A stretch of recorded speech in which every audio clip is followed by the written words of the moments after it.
इस अग्नि स्नान को हम क्लेश नाशन क्रिया कहते हैं। इसका मतलब है ऐसा काम जो आपके आसपास इकट्ठा हुई अशुद्धियों को हटा देता है।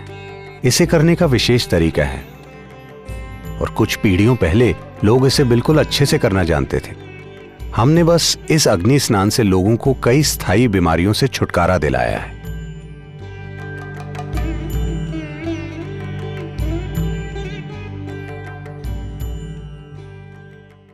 సాధారణంగా మన ఇళ్లలో generally dishti is a very big thing. దిష్టి తెలుసు కదా. Initially I use to think this is one chadastam, my mom just wants to do something, okay do it అనేవాడిని. But later when I started having this some accident at the shoot or something, it kept on happening, and particularly I had this back-to-back hits and then I had this back-to-back accidents also, and then without me realizing I started believing it.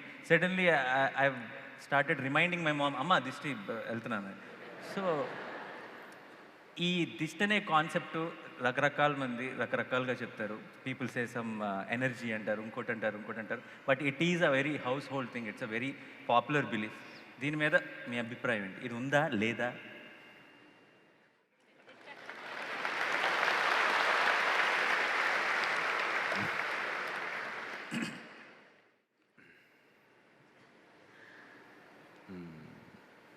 आप रोज नहाते हैं?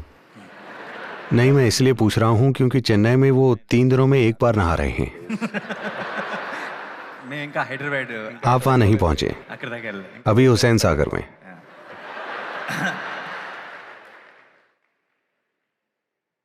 तो कल शाम मैं कुछ प्रतिष्ठित लोगों के एक ग्रुप से बात कर रहा था. एक सरकारी अफसर ने कहा ये सभी अमीर लोग हर रोज नहा सकते हैं. मैंने पूछा आप कहां से हैं? दक्षिण भारत में हम नहाए बिना घर से बाहर कदम नहीं रखते. चाहे जो भी हो जाए, चाहे हम पानी न पिएं, लेकिन हम पहले नहाएंगे. तो ये नई संस्कृति मत शुरू कीजिए कि इतने दिनों में नहाइए. और शुक्र है आज शुक्रवार है. तो आप अपने शरीर को पानी से धोते हैं. इसका संबंध सिर्फ मिट्टी हटाने से नहीं है. अगर आपके शरीर पर मिट्टी ना भी हो, तब भी क्या आपने देखा है कि पूरे दिन के काम के बाद अगर आप पर कई चीजों का बोझ जमा हो जाए और आप आकर नहा लें, तो ऐसा लगता है नया जीवन मिल गया. क्या ऐसा होता है? सिर्फ शरीर को साफ करने की बात नहीं है, बात साबुन की नहीं है, बस शरीर पर पानी का बहना. आप जाकर नदी में डुबकी लगाइए, वहां 10 मिनट रुकिए और बाहर आकर देखिए. ऐसा महसूस होगा जैसे आपका नया जन्म हुआ है.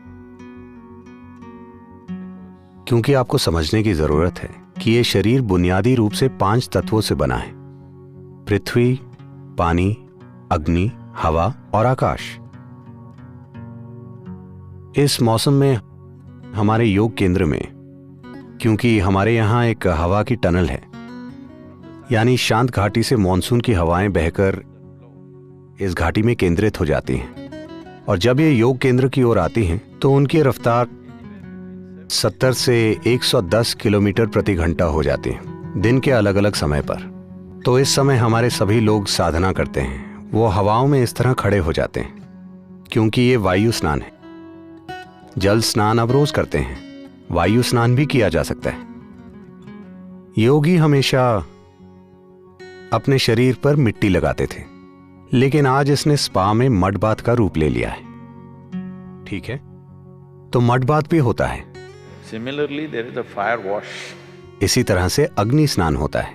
इस अग्नि स्नान को हम क्लेश नाशन क्रिया कहते हैं. इसका मतलब एक काम जो आपके आसपास इकट्ठा हुई अशुद्धियों को हटा देता है. क्योंकि आपका शरीर बस यहीं खत्म नहीं होता, ये इससे आगे मौजूद है. क्या आपने इस पर ध्यान दिया है? शायद महिलाएं इस बारे में पुरुषों से ज्यादा संवेदनशील हैं कि किसी को आपको छूने की जरूरत नहीं है. अगर कोई कुछ ज्यादा पास आ जाता है, ये कोई मानसिक चीज नहीं है, वो एक अलग बात है. मानसिक और भावनात्मक पहलू होते हैं, उन्हें छोड़ दीजिए. अगर कोई ज्यादा पास आ जाता है तो वहीं एक भावना पैदा होती है. आप जान जाते हैं कि आपको कुछ दूरी चाहिए. उन्होंने आपको छुआ नहीं है, बस ऐसे करने से ही कुछ परेशानी होती है ना?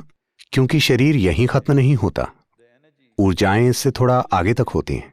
इससे कितना आगे हैं, ये इस पर निर्भर करता है कि आपकी जीवन ऊर्जा कितनी उल्लासित है। अगर आपकी जीवन ऊर्जा वाकई उल्लासित है तो आप ये पूरा हॉल उससे भर सकते हैं, वरना ये कम से कम थोड़ा आगे तक होती हैं। ज्यादातर लोगों के लिए ये शरीर से 3 से 9 इंच तक बाहर हो सकती हैं।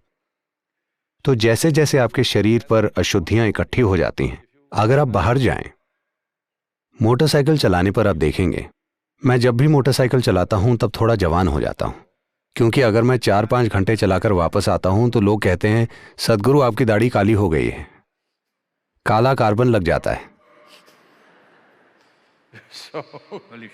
तो आप शरीर पर चीजें इकट्ठी करते हैं, आप उसे धोते हैं। इसी तरह आप ऊर्जा सिस्टम पर भी अन्य तरह की चीजें इकट्ठी कर रहे हैं। अगर आप इसे पानी से धोएं तो कुछ अशुद्धियां चली जाएंगी, अगर आप हवा से धोएं तो कुछ अन्य चीजें चली जाएंगी, लेकिन हवा हमेशा वैसे उपलब्ध नहीं होती। आप ये भी देख सकते हैं, लेकिन इन दिनों ये पंखे एक खास रफ्तार से चलते हैं, पर अगर आपके पंखे सही रफ्तार पर चलें और आप उनके नीचे बस कुछ समय बैठें, आप देखेंगे कि आपके अंदर कुछ ऊंचा उठ जाता है। क्या आपने ये देखा है? थोड़ा सा वायु स्नान। इसी तरह से एक अग्नि स्नान होता है जिसे आप दृष्टि कह रहे हैं। क्या यह हमेशा दूसरे लोगों के देखने से होता है या नहीं होता, इस पर प्रश्न उठ सकते हैं, लेकिन आपके आसपास के जीवन का आपके ऊर्जा सिस्टम पर जरूर प्रभाव पड़ता है। अगर आप में एक आध्यात्मिक प्रक्रिया है, मतलब आप कोई क्रिया कर रहे हैं या कोई ध्यान की प्रक्रिया कर रहे हैं, तो आपको इन चीजों की जरूरत नहीं है, क्योंकि आप जानते हैं कि खुद को अंदर से कैसे धोना है। अगर आप वो नहीं जानते तो ये चीजें महत्वपूर्ण हो जाती।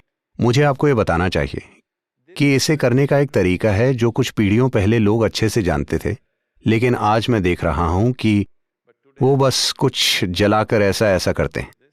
अगर आप योग केंद्र में आए तो हम वैज्ञानिक तरीके से क्लेशनाशन क्रिया करते हैं, जैसे उसे किया जाना चाहिए। हमने लोगों को कई स्थायी बीमारियों से सिर्फ अग्नि स्नान के द्वारा छुटकारा दिलाया है। एक चौंकाने वाली बात जो हमें कुछ समय पहले ही पता चली है, वो ये है कि ADHD यानी सीखने की परेशानी से पीड़ित कई बच्चों में अग्नि स्नान के 6 से 8 हफ्तों के बाद जबरदस्त बदलाव आया है। हमने इसकी उम्मीद कभी नहीं की थी।